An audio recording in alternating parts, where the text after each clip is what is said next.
अगर हम किसी चीज़ पर विश्वास ना करते हो तो फिर कुदरत उसे उस पर विश्वास करने का कोई ना कोई रास्ता ढूंढ लेती है। हेलो फ्रेंड्स, शुरू करते हैं। आत्मा का हमला। उत्तर प्रदेश मेरठ में एक डॉक्टर जिसका नाम मुकेश है, मुकेश का पेशा सर्जरी करने का है। सर्जरी के सिलसिले में उसे कई बार भारत के अन्य क्षेत्रों में भी जाना पड़ता है, जिसके कारण ज्यादातर वह अपने घर से बाहर ही रहता है। एक बार मुकेश को राजस्थान के सीकर जिले में एक अस्पताल में सर्जरी करने जाना था।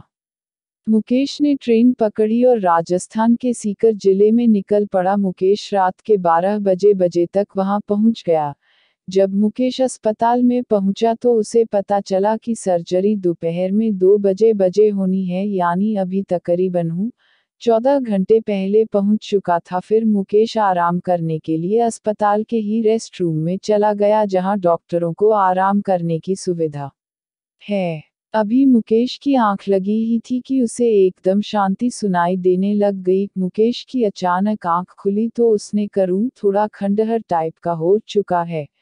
वह नींद से जागा और अपना आसपास का सारा नजारा देखने लग गया। वह बहुत ही हैरान था। उसने सोचा कि जब वह कमरे में आया था तब लाइट बंद थी, शायद इसलिए उसने ध्यान ना दिया होगा इस कमरे पर। लेकिन एक अस्पताल का कमरा इतना गंदा कैसे हो सकता है, यह सोचते हुए वह कमरे से बाहर निकला।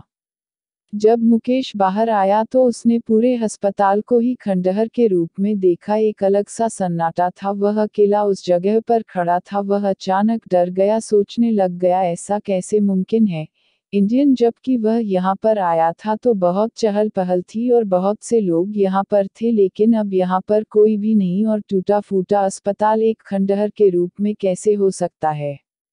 मुकेश ने जल्दी फैसला लेते हुए अस्पताल से बाहर निकलने में ही समझदारी समझी और दौड़ के बाहर वाले रास्ते में निकलने लगा। लेकिन जितनी बार वह बाहर वाले रास्ते में जाता वह घूम फिर के वहीं पहुंच जाता, जिस पर वह और भी डरता चला जाता, इतना डरते हुए कि उसकी घड़ी पर लगी हुई सेंसर अलार्म ने उसके दिल की धड़कन बहुत तेज बढ़ने का सिग्नल भेजा, जिससे उसने अपने आप को शांत करने की कोशिश की ताकि उसका दिल की धड़कन ज्यादा ना बढ़ जाए।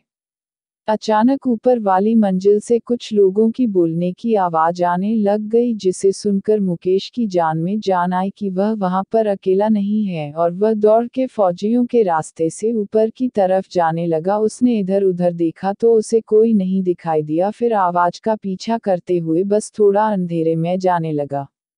उसे शक था कि यह रास्ता ठीक नहीं है, लेकिन उसके अलावा उसके पास कोई चारा भी नहीं था। जब वह एक अंधेरे कमरे के बाहर पहुंचा तो उसने देखा कि आवाज कमरे के अंदर से आ रही है। वह दौड़कर कमरे के अंदर चला गया और वहां पर बहुत से लोग खड़े हुए थे और बातें कर रहे थे, पर कमरे में भी अंधेरा था। 2 या 3 मोमबत्तियां जल रही थी, जिनके सहारे पता लग रहा था कि काफी लोग खड़े हैं। जब प्रमोद अंदर पहुंचा तो सब लोग अचानक से चुप करने पर मोदी यह सब देखकर बहुत ही आराम हुआ कि यह कैसी नर्क में घुस आया है।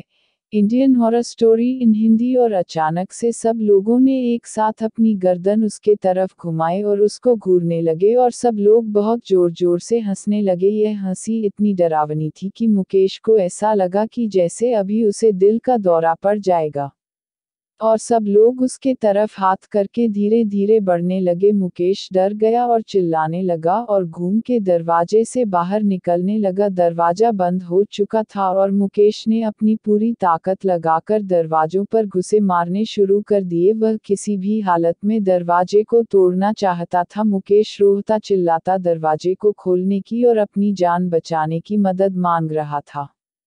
तभी अचानक दरवाजा खुल गया और मुकेश गिरता पड़ता बाहर निकला और सामने एक बूढ़ा खड़ा था। मुकेश उसके पैरों में जाकर चिपक गया और कहा कि मुझे बचा लो, यह लोग मुझे मार डालेंगे। तो एक बूढ़े आदमी ने कहा, कौन तुम्हें मार डालेगा बेटा। जब मुकेश ने ऊपर देखा और अंदर देखा तो सभी अस्पताल के जैसे पहले था, नया नवेला चमकदार बिल्कुल वैसा ही हो गया। यह सब देखकर बहुत हैरान था। फिर बूढ़े ने उसे बैठाया और पानी पिलाया और पूरी बात पूछी।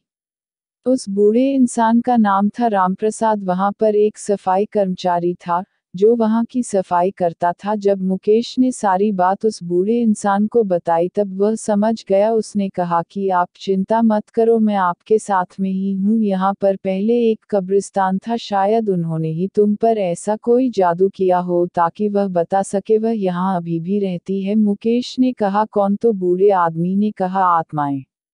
मुकेश ने कहा मैं जिंदगी में कभी उन पर भरोसा नहीं करता था, लेकिन आज के बाद मैं कुछ कह नहीं सकता कि असल में आत्माएं होती है या नहीं होती। मैं बहुत डरा हुआ हूँ। मुकेश ने बहुत मुश्किल से अपने आप को संभाला और वह सर्जरी करते ही वहां से निकल गया और उसने कसम खा ली कि वह दोबारा राजस्थान में सर्जरी के लिए नहीं जाएगा। अगर आप लोगों को हमारी स्टोरीज पसंद आए हो तो please subscribe to my channel and press the bell icons.